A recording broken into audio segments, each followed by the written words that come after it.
طيب يا جدعان، هو ليه بيرمز لرجل الفلاح العادي وراجل الصعيد ان هم ناس متخلفه وناس جهله ومش متحضره ومش اوبن مايند، انما بيرمز لاهل المدينه والناس اللي عايشه في المدن ان دول ناس متحضرين واوبن مايند وناس ايه هتقارن نفسك بيهم؟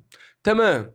نبدا باول حاجه، الراجل الفلاح ده يا باشا او الراجل الصعيدي اللي انت مش عاجبينك مثلا، ده راجل بيغير على اهل بيته. هتقول لي هو اللي عايش في المدينه ده مش بيغير على اهل بيته؟ اقول لك لا يا باشا بيغير، بس في ايه، كل مكان وليه طريقه العيشه اللي عايش فيها. يعني انت عندك مثلا الراجل الفلاح ده مستحيل الفلاح، انا بكلمك على الفلاح لان قدام هقول لك ايه الفرق.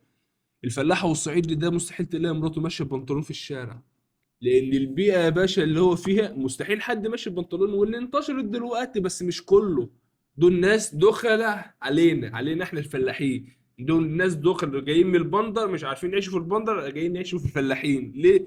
مش مكفين عيشتهم. الفلاحين عيشه اسهل واخف واريح والحاجات دي. فهو مش فلاح، هو جاي بالفكر بتاع البندر وحياة المدينة والحاجات دي، جاي على الفلاحين اللي عايشين.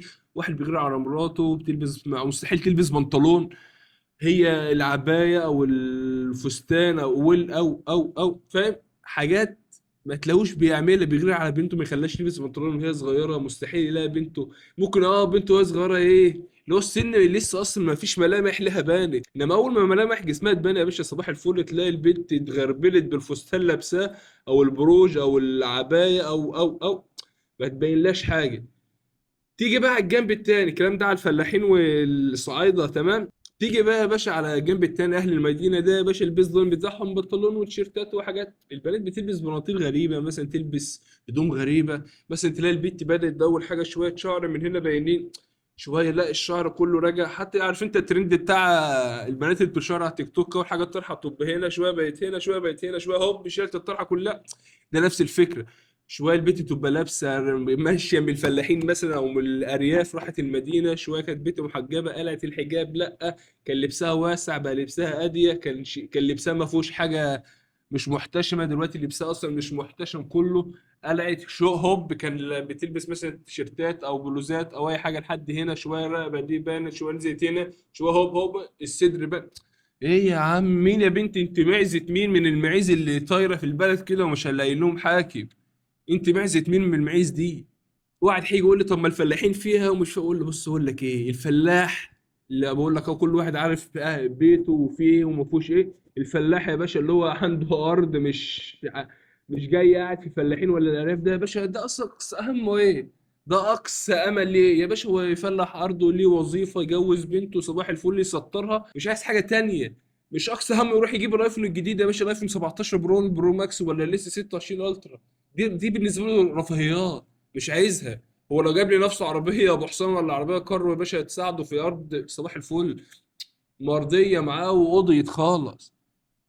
حتى يقول لك ايه، الفلاح ده بيأمن حياه ابنه. انت تلاقي الراجل مثلا ابنه في اولى اعدادي عامل له الشقه يا باشا، ابنه طالع، انما تخش البندر الواد عنده 30 سنه ما اتجوزش، الواد عنده 30 سنه ما جابش شقه. انت مستحيل تلاقي حد في الفلاحين حد ما يقول لك ايه ابني. يا عم انا عندي عيال عم اتجوزت عندها 18 سنه، ده انا عندي 23 سنه وانا كده بورت. انا كده بورت في الفلاحين يا ابني. وزي ما قلت لك كل واحد عارف اهل بيته على ايه وهو على ايه، وكل واحد عارف هو على ايه اصلا، تمام. انت في الفلاح ده عارف هو عايش ازاي، اللي في المدينه عارف.